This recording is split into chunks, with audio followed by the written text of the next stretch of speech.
So after I did my first multifamily deal way back about 5.5 years ago now, I was looking at opportunities and I thought I would be a genius and hop into condo developments, right? I penciled out some numbers, looked at them and thought, wow, we're gonna make a bunch of money really quickly. So what I thought I would do in this video is talk about some of the key lessons I learned through that process of developing condos.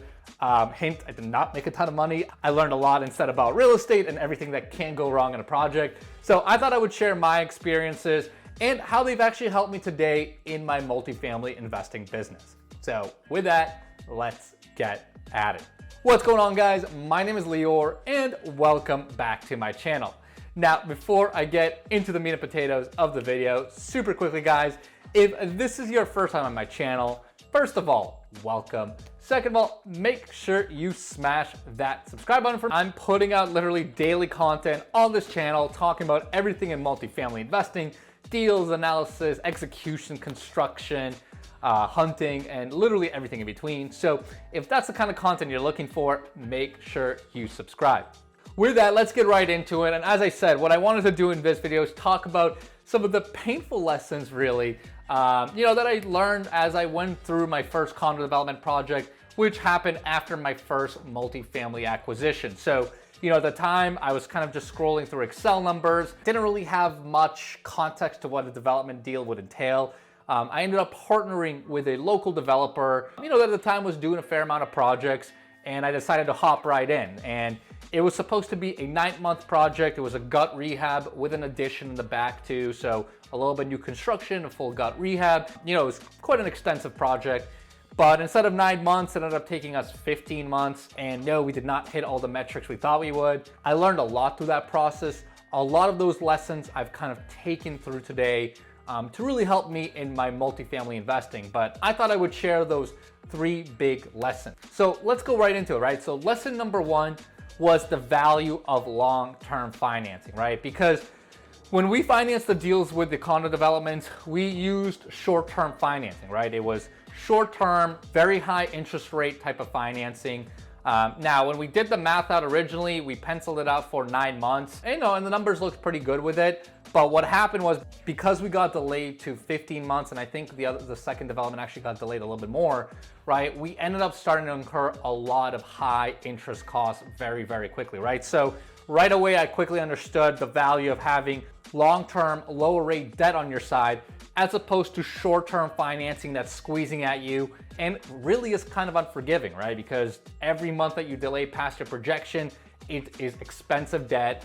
Honestly, it got to the point where I had to basically float the project. I was 23 at the time and had to liquidate my 401k just to kind of keep up with the mortgage payments, right? Because we were just so behind. And so you quickly learn, once you start pouring in your own money to float the project. So that's why today with all my multifamily acquisitions, we use nice long-term debt. Even when we have construction involved, what we have in Boston is temp to perm financing through local community banks. So basically we can get construction financed along with nice 30-year commercial debt.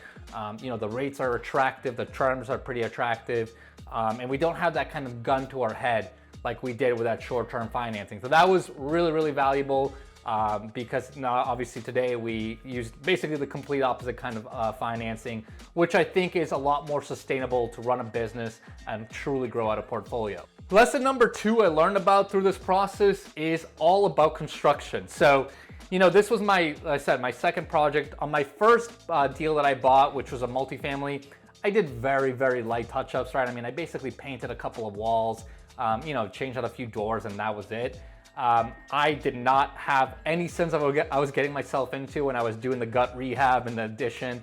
Honestly, when we first started the project, I didn't even really know what a permit was. So when the developer who I partnered with said, "Hey, we need to go start applying for permits," it didn't really even resonate with me. I was like, what does that mean, right? So that was kind of my base knowledge entering these developments. But again, I've obviously learned a lot through that process, not only about permitting, but construction management, dealing with contractors, dealing with large CapEx, right? I mean, we did everything, right? New framing, new mechanicals, new siding, new roof. It was fully from scratch, essentially. We even poured new foundation, dug into basements. So we did everything. So a lot of this is truly, still a big component of my business today. We still do some projects that are heavier value add. If you guys have seen my other videos, you know that some of my construction today ranges from anything from 50 all the way up to 100 and even $120,000 per unit on some of our multifamily projects.